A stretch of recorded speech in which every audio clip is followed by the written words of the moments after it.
The air in the mall was thick with the scent of stale popcorn and forgotten perfume. It was a cavernous place even during peak hours, but now, at 11 p.m. on a Tuesday night, it was eerily quiet. I was closing up the jewelry store, the last one open, when I heard a soft thud, like something heavy falling. It came from the back of the mall, near the old movie theater. I dismissed it as a stray cart or a maintenance worker dropping a tool. But then I heard it again, closer this time, a ragged, guttural sound. I grabbed my phone, the flashlight app already open. My heart pounded against my ribs as I crept towards the sound, the silence of the mall amplifying every creak of my sneakers. The source of the noise was a dark corner near the loading dock, hidden behind a stack of discarded mannequins. As I approached, the sound grew louder, a desperate, animalistic whimper. Peeking around the mannequins, I saw him, a young man, no older than 20, curled up in a fetal position, his body shaking uncontrollably. He was covered in blood, his clothes torn and matted. His eyes, when they met mine, were wide with terror, pleading for help. I rushed towards him, my phone's flashlight illuminating his face. He tried to speak, but only a gurgling sound escaped his lips. He pointed towards the back of the loading dock, his eyes wide with a mixture of fear and something else, something I couldn't quite decipher. Before I could react, a figure emerged from the shadows, a hulking silhouette against the dim light. It moved with an unnatural grace, its movements fluid and predatory. It lunged at the injured man, its claws sinking into his flesh. I screamed, the sound echoing through the empty mall. The creature turned towards me, its eyes glowing in the darkness. I stumbled back, tripping over a discarded box. The creature advanced, its movements swift and silent. I scrambled to my feet, my heart pounding like a drum. I turned and ran, my feet pounding on the tiled floor. The creature was gaining on me, its guttural growls echoing through the mall. I could feel its hot breath on my neck, its claws inches from my skin. I reached the main entrance, the glass doors looming ahead. I fumbled with the lock, my fingers trembling. The creature was right behind me, its claws raking across my back. I finally managed to unlock the doors and burst through, the cold night air hitting me like a wave. I collapsed onto the sidewalk, gasping for breath. I looked back at the mall, the glass doors reflecting the creature's silhouette as it stood in the shadows, watching me. I don't know how long I lay there, shaking and sobbing. Eventually, I managed to pull myself together and call for help. The police and paramedics arrived soon after, but by the time they reached the mall, the creature was gone, vanished without a trace. The injured man didn't survive. The police investigation yielded no leads, no clues as to the identity of the creature or what it wanted. They chalked it up to a deranged animal attack, a tragic accident. But I knew better. I knew what I had seen, what I had heard, and I knew that something truly terrifying lurked within the depths of that seemingly innocuous shopping mall. The days that followed were a blur of police interviews, sleepless nights, and a gnawing sense of dread. I couldn't shake the image of the creature, its glowing eyes and razor-sharp claws. I kept replaying the events of that night in my mind, searching for any clues I might have missed. I decided to return to the mall, this time during the day, when it was bustling with shoppers. I wanted to see if I could find anything, any trace of the creature or its victim. As I walked through the mall, I felt a sense of unease, a feeling that I was being watched. I glanced around, but there was nothing out of the ordinary, just shoppers going about their business, oblivious to the horrors that had unfolded within those walls. I made my way to the back of the mall, where the loading dock was located. The area was now cordoned off with yellow police tape, a grim reminder of the tragedy that had occurred. I peered through the tape, trying to see if I could spot anything unusual. Suddenly, I noticed something, a faint, metallic scent hanging in the air. It wasn't the smell of blood, but something different, something metallic and cold. I followed the scent, my heart pounding in my chest. The scent led me to a small, rarely used maintenance room. The door was locked, but I could see a faint light emanating from beneath it.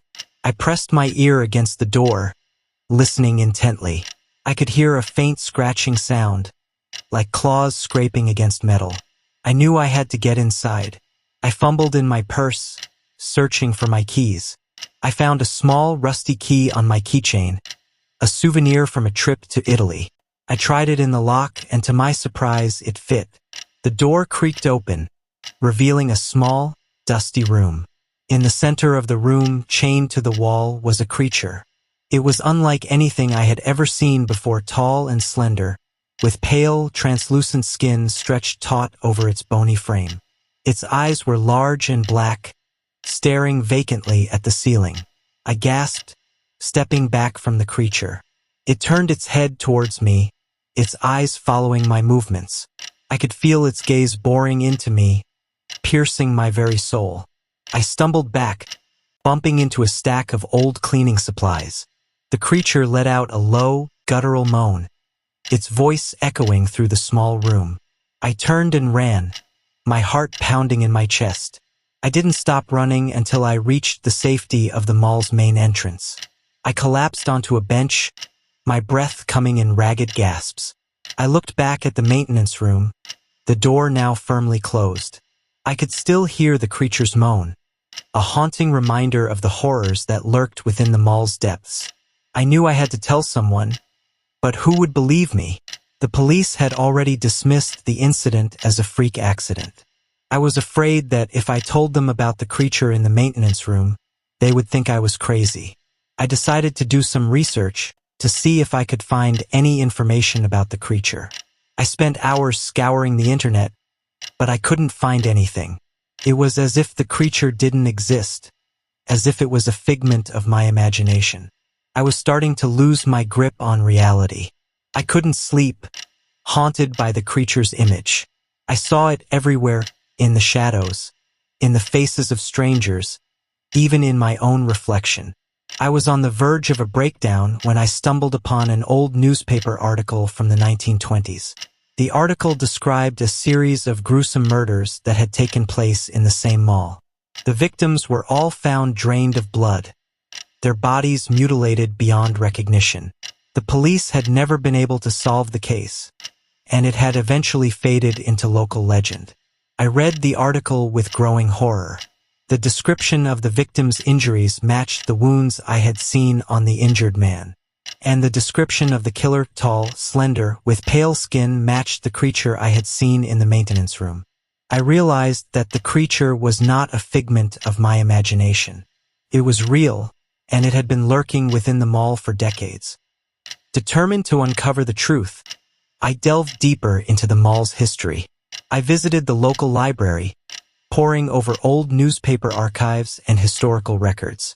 I interviewed elderly residents who remembered the 1920s murders, their voices trembling with fear as they recounted the terrifying events.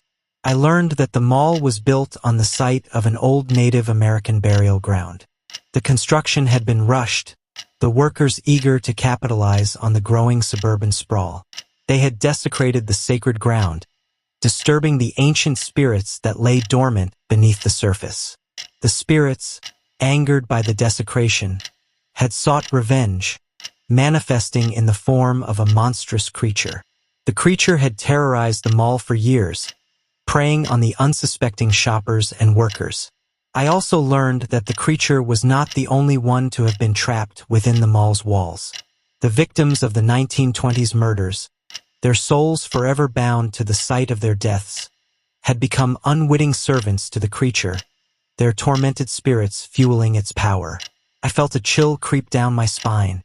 I was not just dealing with a single creature, but with a legion of the damned, all trapped within the confines of the mall. I decided to return to the mall, this time armed with a small camcorder. I wanted to document what I had discovered, to prove to the world that the creature was real. I entered the mall, my heart pounding in my chest. I kept the camcorder rolling, capturing every creak of the floor, every flicker of the fluorescent lights. I felt a sense of dread, a premonition of impending doom. I made my way to the maintenance room, my hand trembling as I reached for the doorknob. I took a deep breath and pushed the door open. The room was empty. The creature was gone. I searched the room frantically, but there was no sign of it. I felt a wave of disappointment wash over me. Had I imagined it? Was it all in my mind? But then I noticed something, a faint, shimmering trail on the floor, leading away from the room. It looked like a trail of moonlight, shimmering and ethereal. I followed the trail, my camcorder capturing every step. The trail led me through the maze of empty corridors, past abandoned stores and flickering lights. It seemed to be guiding me somewhere, deeper and deeper into the heart of the mall. Finally, the trail led me to a hidden room, a small, cramped space tucked away behind a false wall. The room was filled with strange symbols, ancient runes etched into the walls. In the center of the room, a grotesque altar was carved into the floor, covered in dried blood and human bones.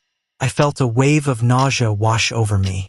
I knew this was the creature's lair, the source of its power.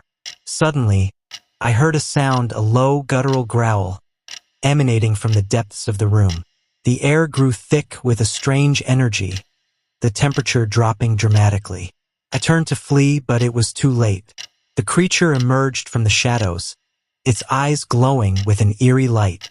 It moved with an unnatural grace, its movements fluid and predatory. I screamed, backing away from the creature. It lunged at me, its claws raking across my arm. I cried out in pain, the camcorder falling from my grasp. The creature loomed over me, its face contorted in a grotesque grin. It opened its mouth, revealing rows of sharp, jagged teeth. I closed my eyes, bracing myself for the inevitable. But then, something unexpected happened. A voice echoed through the room, a deep, resonant voice that seemed to emanate from the walls themselves.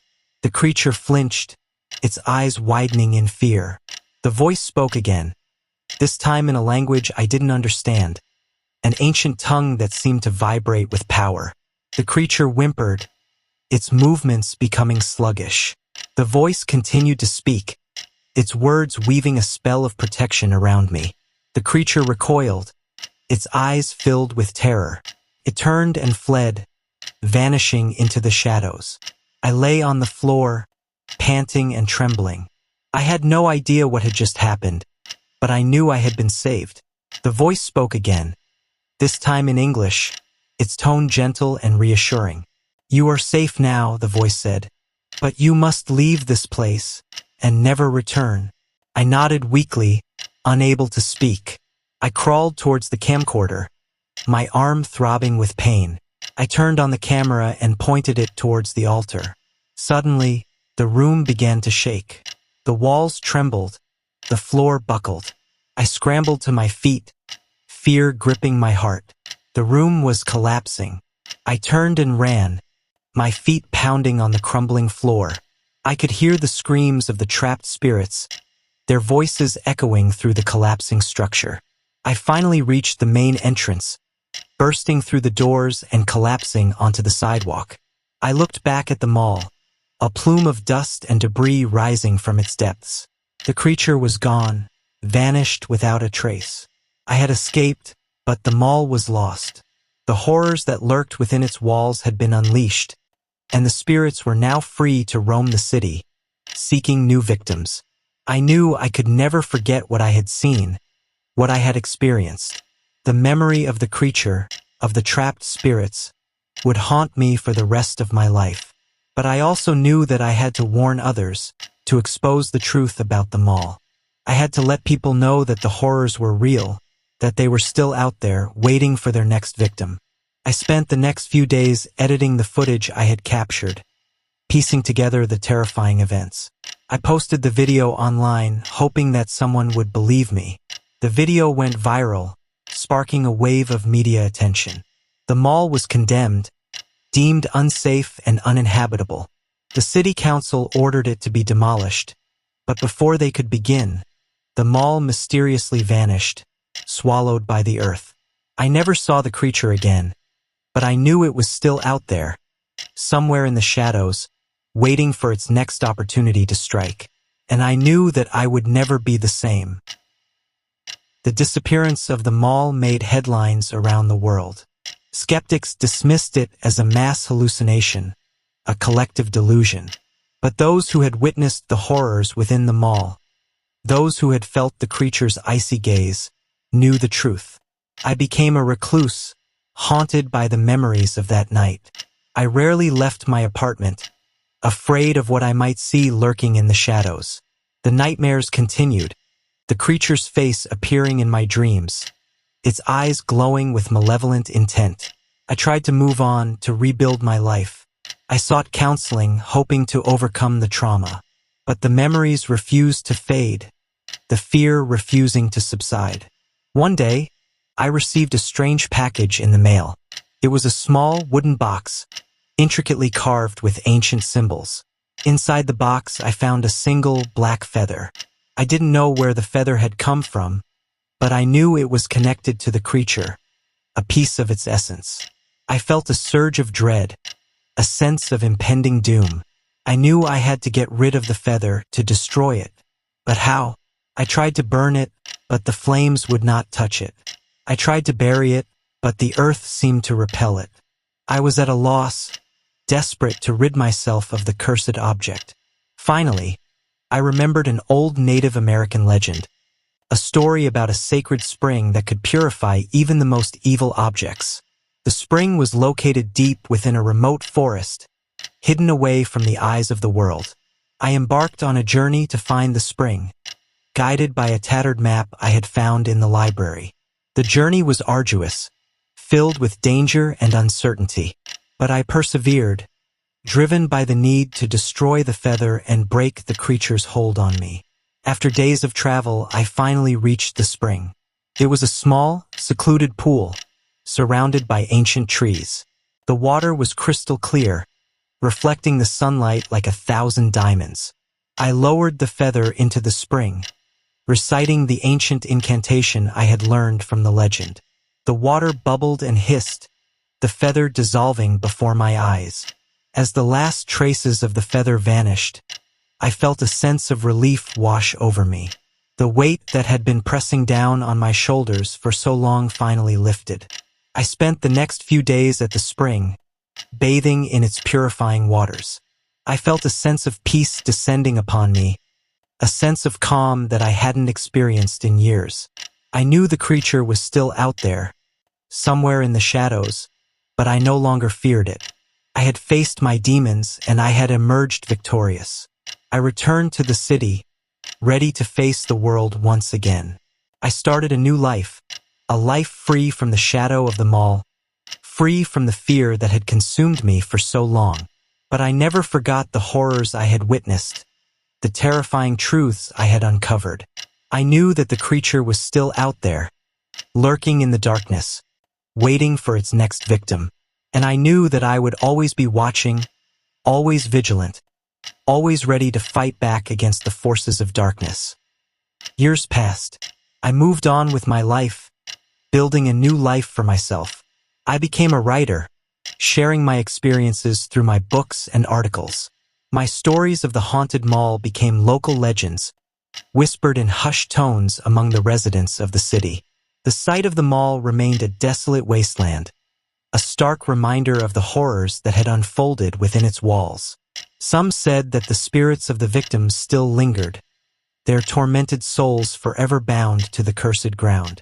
One day I received a letter. It was from a young woman, a college student who had read my book. She claimed to have had a similar experience, a terrifying encounter with a creature in a deserted amusement park. I was shocked, but not surprised. I knew that the creature was not the only one of its kind. There were others, lurking in the shadows, waiting for their next opportunity to strike. I decided to help the young woman, to guide her through the ordeal. I shared my experiences with her, offering her advice and support. Together, we investigated the amusement park, uncovering a dark history of tragedy and despair. We discovered that the park was built on an ancient burial ground, just like the mall. The young woman, armed with the knowledge I had shared with her, was able to confront the creature and escape unharmed. She had faced her fear, and she had emerged victorious. I realized that my experiences were not just a personal tragedy. They were a warning, a beacon of light in the darkness. I had a responsibility to share my knowledge, to help others who might be facing similar horrors. I started a support group for those who had encountered the supernatural, those who had seen things that others couldn't or wouldn't believe. The group provided a safe space for people to share their experiences, to find solace and support in the company of others who understood. I also began researching other cases of supernatural occurrences, searching for patterns, for clues that might help me understand the creatures and their motivations. I discovered a network of individuals, scattered across the globe, who were investigating similar phenomena. Together, we formed a secret society, a hidden network of individuals dedicated to protecting humanity from the forces of darkness. We shared information, resources, and strategies, working together to combat the growing threat. I knew that the fight against the creatures would be a long and arduous one, but I also knew that we were not alone. We were a force for good, a beacon of hope in the face of darkness. And as long as there were those who dared to face the unknown, those who dared to fight back against the forces of evil, the creatures would never truly prevail.